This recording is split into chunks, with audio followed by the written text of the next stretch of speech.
There's all the freedom you need. And go spread your love for the people's greater needs.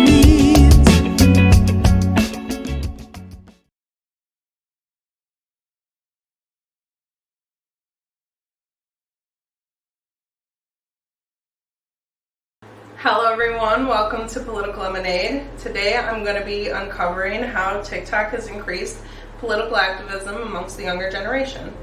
So the first person that I chose to study relating to political behavior was Ronald Inglehart. Ronald was an American political scientist. Some of his greatest literature was on cultural change, democracy, modernization, and post-materialism.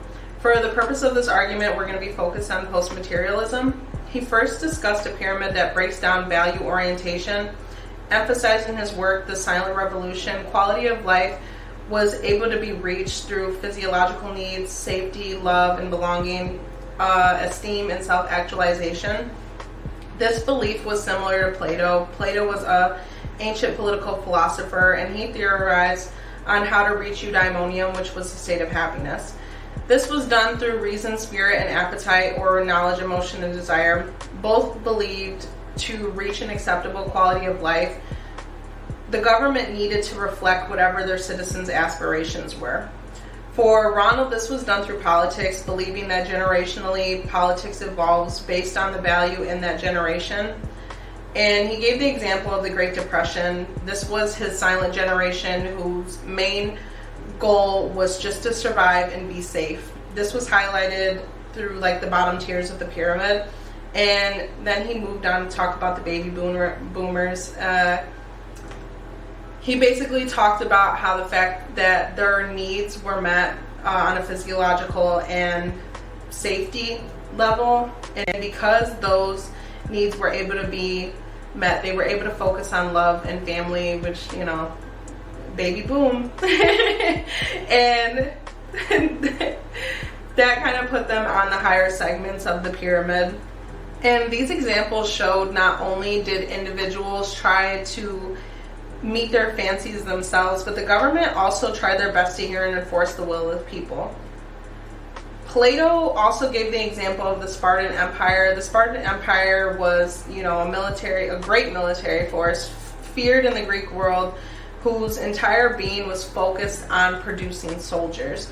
The education system, economy, parenting styles, nutrition, and leaders were all formed around the same goal of making an unstoppable military. This further showcased, you know, another form of a government and the people coming together to meet a common demand. And obviously, we all have yearnings that we want to meet through ourselves or through the state, and there's always going to be roadblocks that prevent this from happening. Sidney Verba was another well-known political scientist, and Russell Dalton was a professor for the study of democracy. And they both talked about the shackles that kind of prevent people from voting and the strife in America that causes political divide.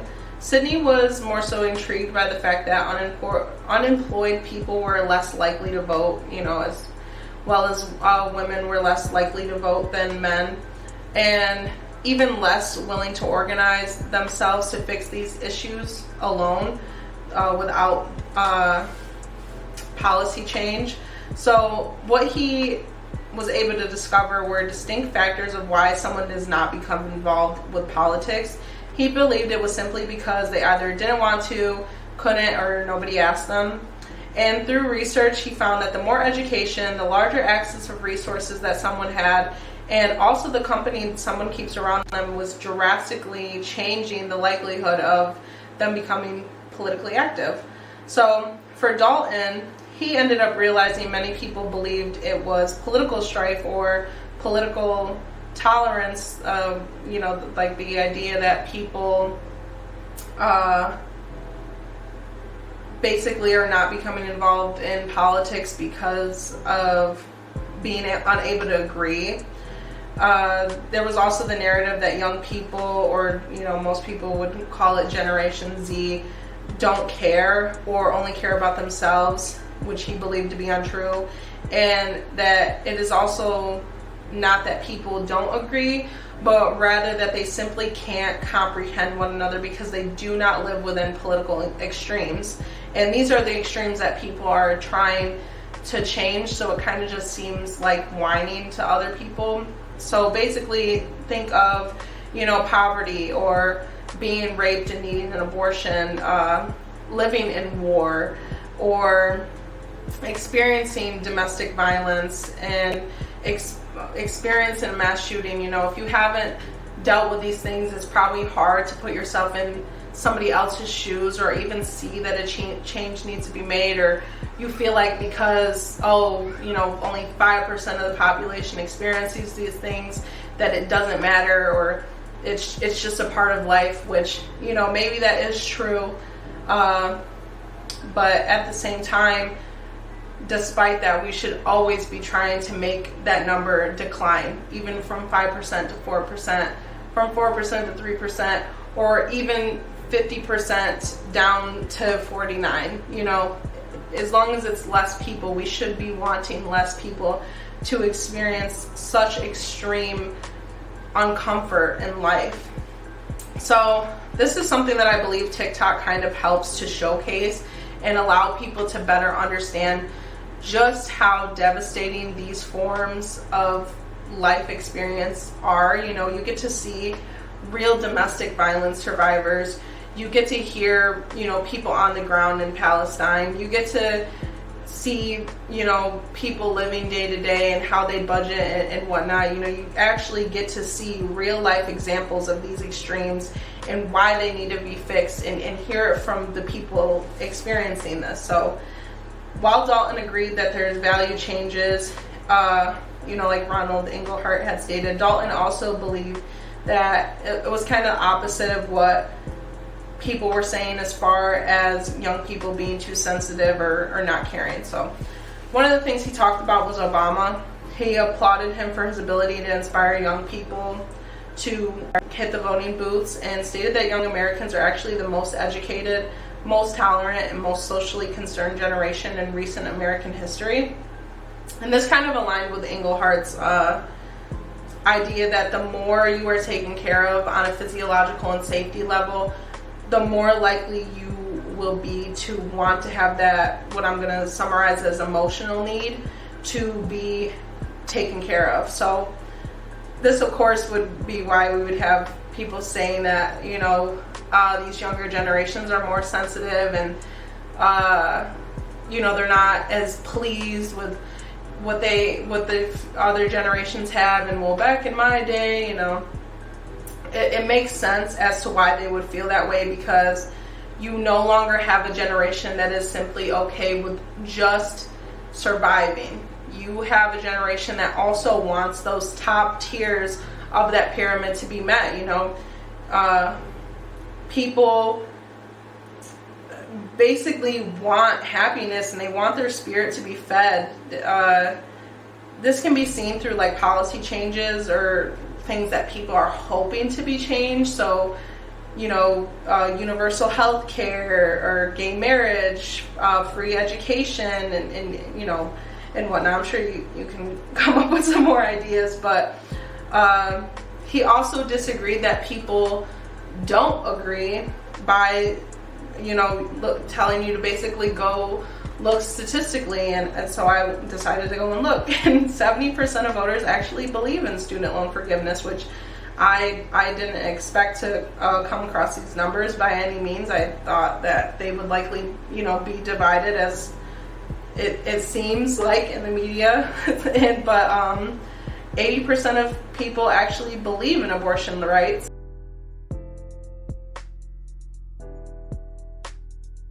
78% of voters support criminal justice reform. And I guess on TikTok, I was able to kind of see this in play, and it did make more sense. So for starters, being able to, again, hear the voice of the people actually experiencing these things and not just receiving that information from a news source or an article. It can kind of help you determine what people actually want, and unfortunately, because 49% of families live below the poverty line, where any unanticipated downturn could send them into a direct spiral, that they could possibly not recover from. And 13% living with food insecurity, it's kind of led people to focus more on security and safety rather than, meeting those spiritual and emotional needs. People still desire and are trying to meet those top tiers of that pyramid. People want healthy relationships and friendships. They want a loving family. They want confidence and respect, and they want to celebrate achievements not only for themselves but with other people. I see it all the time. You can post something so small and people will make it seem like it's the greatest achievement that you've ever accomplished in your entire life, and I think it's beautiful.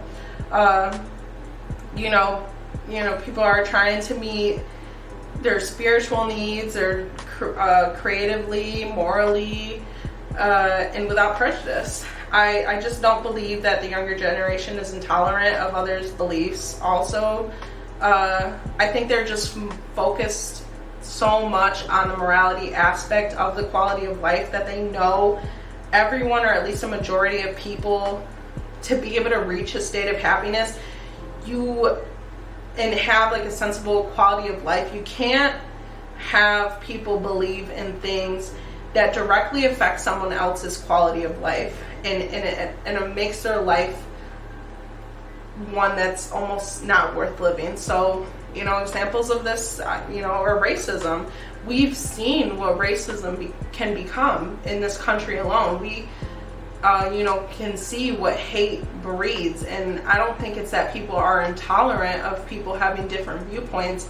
It's the fact that they know certain views can be turned into something very, very evil and dark, and we want to make sure that people stay away from that, because these are not views that you just hold and it only affects you. It affects other people, and negatively. So another example would probably be, allowing anyone to obtain a gun when it could result in a mass shooting.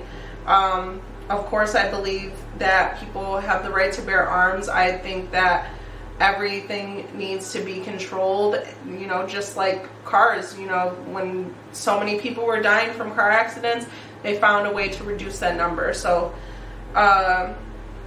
forcing a child to have a baby, especially out of the product of rape or incest, I think that, some of these things are pretty extreme, and they really do affect other people just because you want to hold, certain views. So, again, I don't believe that it's that people are intolerant. I think most people would be fine if you don't want to have an abortion, or if you do, it's just when you try to take those thoughts and put it onto someone else, that people feel is the actual problem. So, and again, turning it into hate, for another person, I think that's the root of the problem, not intolerance.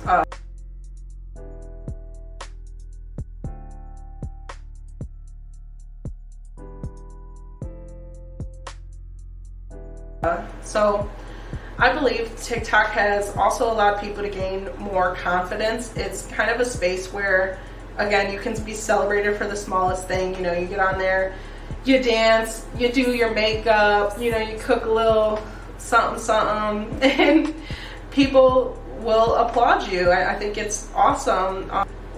Everyone's life is basically accepted. You can go on there, you can see a Christian nuclear family, they're going to be applauded.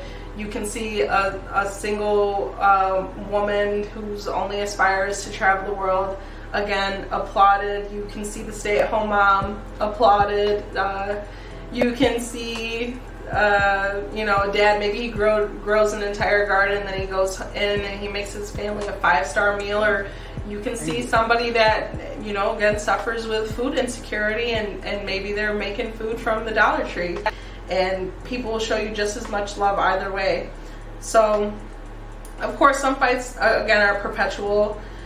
And some of the examples that I had written down were like the ones that are so dragged out, and it's literally just about the fact that it's really just situational and preference. But the 50-50 what's a man's role, what's a woman's role, you know, should we be splitting bills and whatnot. Of course, those fights are perpetual, and again, I think those could be solved if people would just say, you know, this is what I choose to do with my life. This is what and this is what you choose to do with yours, and that's fine.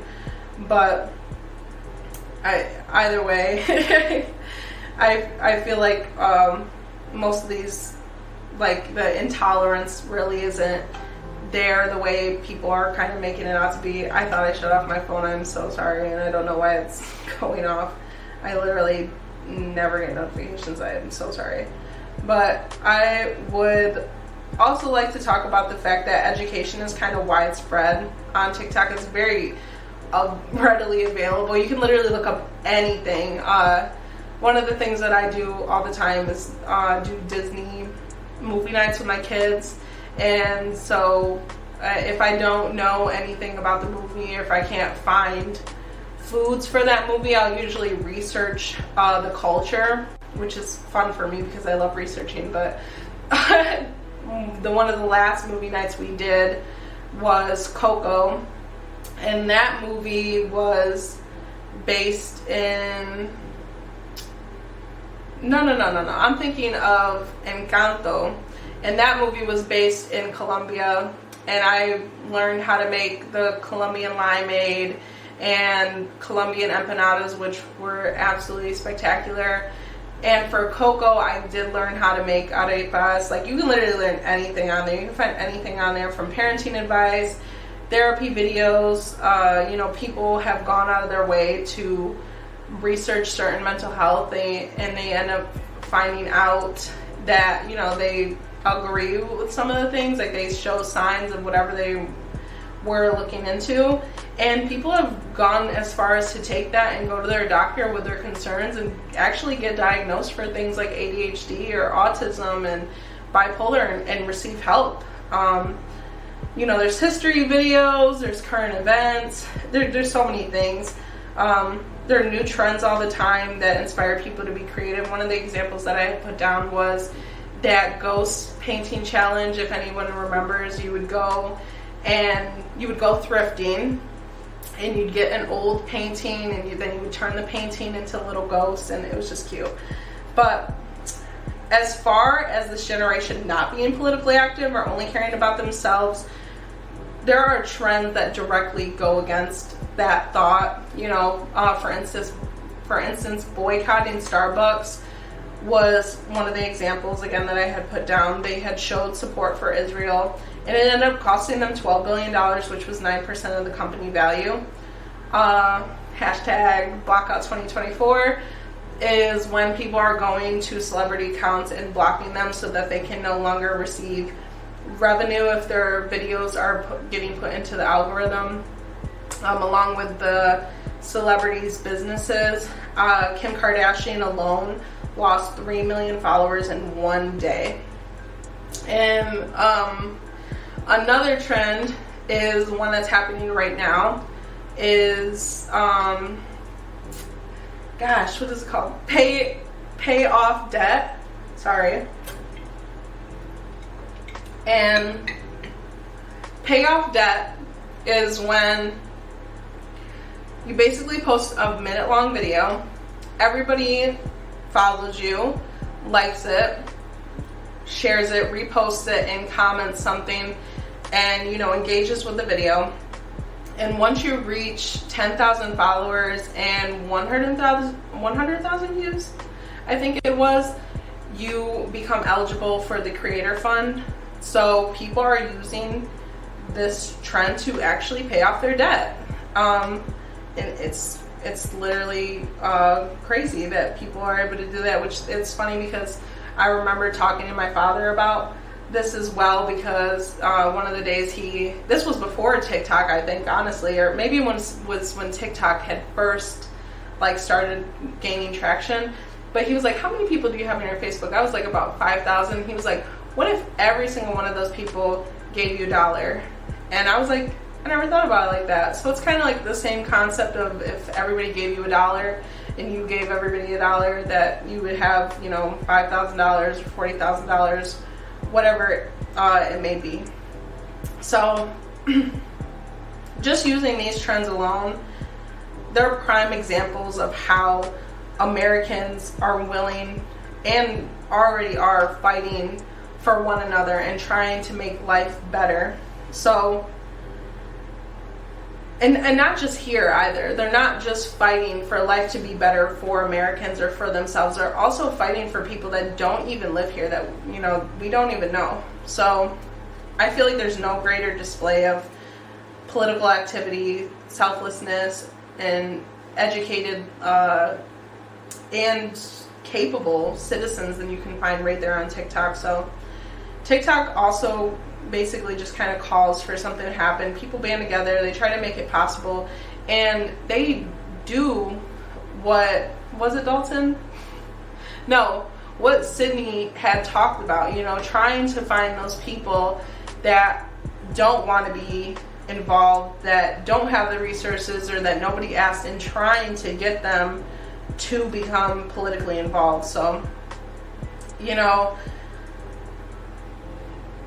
everybody's basically trying their best to focus on every aspect that makes up a beneficial life. You know, sometimes this can be a downside to just how much everyone in this generation cares, because you're kind of fighting all these tiny wars, and you know, it's so hard to win when you're trying to fight a million different things at once instead of focusing on one thing. But like I said, it was mainly to focus on the ability and the drive to actually, you know, do these things.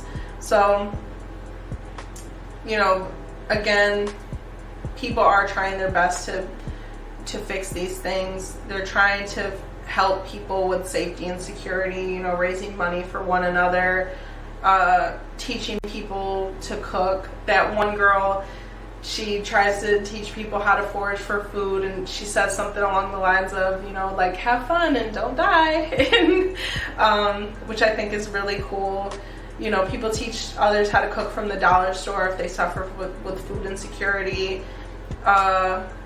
They try to feed people's moral compass. You know, they try to give them information of why they should believe the things that they do, or why they should change what they believe, or, you know, and whatnot. I feel like there's a lot of spiritual stuff going on TikTok now, but there is a lot of spirituality on TikTok. You know, it definitely has helped me gain new tips on how to further my relationship with God and make it stronger. So it also feeds your creative side. You know, there's always different things for people to do or make, and it's a very different experience as far as the internet goes. So most people on the app help to show others how to be confident and to show them that they can build a loving community. And overall, I completely agree that this generation cares about all people, and I would go as far as to say they care about them above themselves. So regrettably though, our government does not appear to be reflecting the will of the people. In my opinion, for most people, they would likely agree that politicians no longer care, that they only care about telling people what they want to hear, because it's like they know what the American citizens want. You know, we see it every election. Oh, if you vote for me, we're gonna have free health care. If you vote for me, we're gonna get rid of student loan debt. If you vote for me, this is gonna happen. If you vote for me, this is gonna happen. And then when it comes down to it, nothing is achieved. They don't do any of it. So, and this is for both sides. But I kind of boiled it down to the fact that maybe, you know, the people that are sitting in the House and whatnot, maybe they just simply can't agree. Maybe they're out of touch. Again, I would say it's likely because they don't care. For me, an example of them not caring is the fact that they can get an 80% of the House to agree on banning TikTok. Despite, you know, all the wonderful benefits that TikTok has, as I've, you know, stated earlier in the video, but also the fact that it generates so much money for so many Americans. This is like their lifeline. This is what they use to survive. You know, it helps to stimulate the economy. But the fact that they can agree, 80% of them, to ban TikTok, but they can't find a way to agree on how to tackle inflation. They can't find a way to, you know, make sure less children die every year from school shootings. They can't find a way to make less Americans less food insecure. They can't find a way to, you know,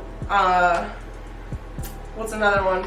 I guess feed our children for free at school. You know, they can't decide whether or not that's something that we should be doing, but they can make sure that our prisoners are fed. You know, it just says a lot about those in charge to me. And to me, it appears that they only care about lining their pockets and making the lobbyists happy, even if it's at a cost to the citizens. So one of the other things that is pretty upsetting is the fact that some of these decisions also affect the world's views on America. You know, a lot of the decisions that they're making, they don't directly affect the citizens, but we are the ones that will have to suffer the consequences because we are still American citizens. So if they go and they do something that upsets another country, you know, likely we will be the ones that unfortunately have to pay for their mistakes, and it is really devastating. So to me, citizens want to completely reform the government, criminal justice, education, healthcare, access to therapy, food production, even our military. These are all things that people want to completely change, or at least tweak in some way. And I don't think that anything's really truly being done. I don't feel like anything has drastically changed in the last like 10 years, or I'll even just say the 6 years that I've been an adult. I don't feel like anything's really changed. So I can't tell you what anyone is going to do to kind of make this happy. Of course, we want to get younger people out voting and get involved in politics, take up those seats, and I guess try our best individually to make our lives and the people around us, you know, happy and, you know, better. But what I can say for sure is that the value that this generation holds is to definitely make the quality of life better for all Americans, and to try their best to get those extra people that weren't involved in politics before to become involved. I literally don't know what's going to happen these next couple of years. I can't tell you who's going to win this upcoming election. I have absolutely no clue. You know, most people are very concerned about having to vote between two evils once again, and it's pretty much impossible to vote third party when you have a two-party system, and I guess we'll all just have to wait and find out. I don't know if the government could possibly decide out of whim or some magic to turn around and listen to all of its citizens' demands and try to implement them, or if maybe the citizens will find a way to, you know, directly fight against it, or if we're just going to have to wait for this older generation to retire and give up those seats and make the changes, you know, the future generation wants to see. You know, one of the things that I always talk about is, gosh, who was it? I can't remember who right now. I'll put it in, but you know, one of our founding fathers literally believed in the Constitution being ripped up and rewritten every 10 years, I believe it was. You know, he just believed that it was wrong for the older generation to continue to hold the younger generations to whatever their standard of life was, that it just doesn't make sense because, you know, an 80-year-old making a decision for a 20-year-old just makes no sense because the 80-year-old is not going to be here, you know, the next 60 years to reap whatever they decide to sow. So, yeah, it's definitely unfortunate, but yeah, that's all I have for you guys. Let me know your thoughts in the comments. Do you believe that TikTok has caused people to become more politically active? Do you think the government and politics is directly reflecting what American citizens want? Do you believe it shows the will of the people? And how do you think politics is going to evolve in the upcoming years? Let me know your thoughts. See you in the next one. Bye.